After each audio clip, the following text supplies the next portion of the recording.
Hi hello வணக்கம். This is Madhu. Welcome to our channel Madhu's lifestyle. இன்றைக்கி நம்ம பார்க்க போகிறது வெள்ளை குருமா எப்படி செய்யலான்னு பார்க்கலான்னு வாங்க. நைட்டே ஊற வச்ச பட்டாணி கொஞ்சம், அப்புறம் 2 உருளைக்கிழங்கு நல்லா வாஷ் பண்ணி கட் பண்ணி சேர்த்துருக்கேன். இது ஒரு 3 விசில் விட்டிங்கன்னா போதுமானதாக இருக்கும். நல்லா வெந்து வந்துடும்.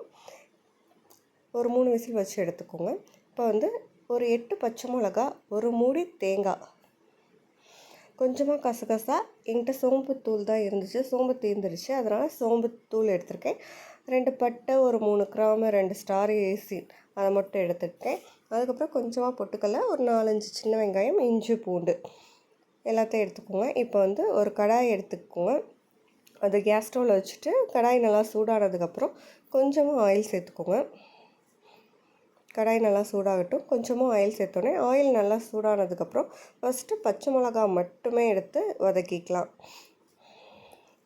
பச்சை மிளகாவை அப்படியே போடக்கூடாது, லைட்டாக கீறி போடணும். அப்படியே போட்டிங்கன்னா வெடிச்சிரும். எண்ணெய் நல்லா சூடாகட்டும். இப்போ எண்ணெய் சூடாகிடுச்சு, பச்சை மிளகா சேர்த்துக்கலாம். பச்சை மிளகா முழுசாக போட்டால் வெடிச்சிடும். அதனால் இங்கே லைட்டாக கீறி இருக்கேன் பாருங்கள், அது மாதிரி கீறினா போதுமானது. பச்சை மிளகா நல்லாவே நமக்கு வதங்கி வரணும். அந்த எண்ணெயில் லைட்டாக வெடிக்கும், பார்த்து வதக்கிக்கோங்க. நமக்கு நல்லாவே அந்த பச்சை மிளகாவோட ஸ்மெல் வரும். அதுவும் இல்லாமல் அதோட ஸ்கின் பார்த்திங்கன்னா நல்லா ட்ரை ஆகிட்டு வரும் பாருங்கள். ஒயிட்டாக ஒரு மாதிரி சேஞ்சஸ் தெரியுதுங்களா? அப்போ தான் நல்லா வதங்கியிருக்குன்னு அர்த்தம். பச்சை மிளகா வதங்கினா மட்டும்தான் நமக்கு டேஸ்ட் நல்லா வரும். அதனால் பச்சை மிளகாவை நல்லாவே வதக்கிக்கோங்க. தோல் நல்லா சுருங்கி வரும்.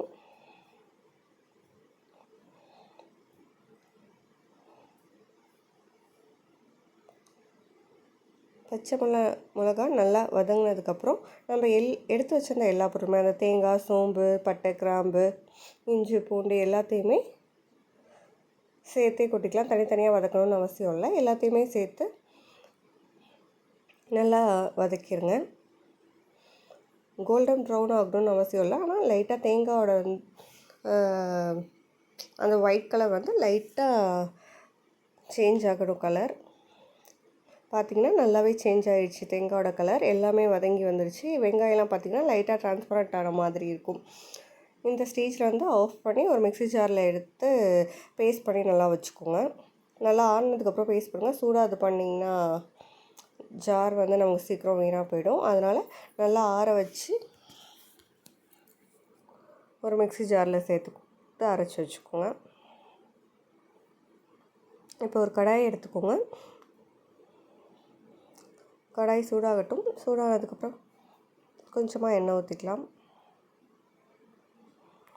ஆக்சுவலாக அந்த டைமில் தம்பி இழந்துட்டான். தம்பியை தூக்கி வச்சுட்டே இது பண்ணதுனால சரியாக ஃபோக்கஸ் ஆகலை, சாரி. இப்போ கடாய் நல்லா சூடானதுக்கப்புறம் கொஞ்சமாக எண்ணெய் ஊற்றிக்கோங்க. ஒரு 2-3 ஸ்பூன் எண்ணெய் ஊற்றிக்கோங்க. ஊற்றிக்கிட்டு எண்ணெய் சூடாகட்டும்.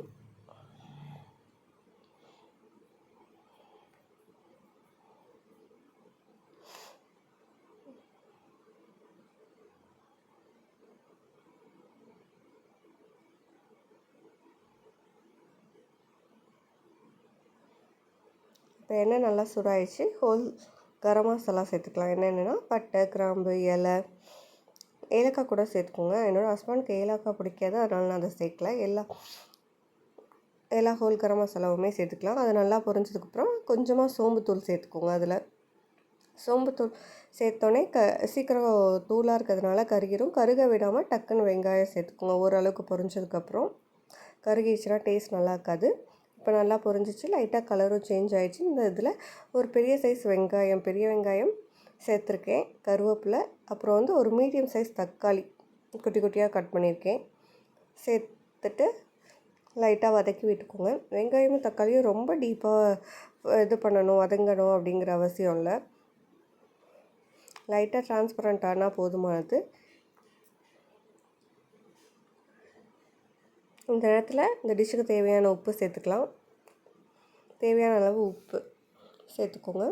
உப்பு சேர்த்துட்டு கொஞ்சமாக கொத்தமல்லி தூள் மட்டும் ஆட் பண்ணிங்கன்னா நமக்கு டேஸ்ட் கொஞ்சம் டிஃப்ரெண்ட்டாக கிடைக்கும். அதே மாதிரி நல்லாவுமே நமக்கு திக்னஸும் கிடைக்கும். அதனால் ஒரு ஸ்பூன் கொத்தமல்லி தூள் சேர்த்துக்கோங்க. இதை தவிர வேறு எதுவுமே நம்ம பொடிங்கிறது சேர்க்கவே மாட்டோம். காரத்துக்கு தான் பச்சை மிளகா எடுத்துருக்கோம். ஆக்சுவலாக எங்கள் சைடு உள்ள பச்சை மிளகா காரம் கம்மியாக இருக்கும். அதனால் எடுத்திருக்கேன். உங்களை நீட்ட பச்சை மிளகா கிடைக்கும்னா அது காரம் கூட இருக்கும். அதனால் நீங்கள் பார்த்து உங்கள் காரத்துக்கு ஏற்ற மாதிரி பச்சை மிளகா சேர்த்துக்கோங்க.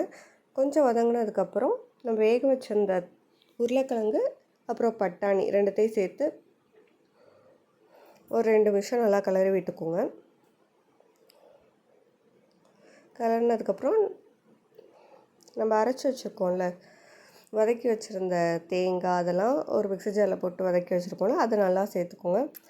சேர்த்துட்டு தம்பியை கையில் வச்சுட்டே பண்ணதுனால என்னால் எல்லாத்தையுமே கொட்ட முடியல.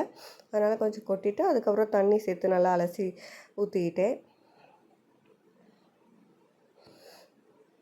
நம்ம தேங்காய், பொட்டுக்கடலை, கசகசெல்லாம் சேர்த்துருக்கிறதுனால நல்லாவே திக்னஸ் கொடுக்கும். இப்போ வந்து குழம்புக்கு தேவையான தண்ணியை ஊற்றிக்கலாம். நிறையாவே தாராளமாக ஊற்றிக்கோங்க. ஏன்னா தேங்காயெலாம் நிறையா சேர்த்துருக்கிறதுனால சீக்கிரமே திக்னஸ் கொடுத்துரும் நமக்கு.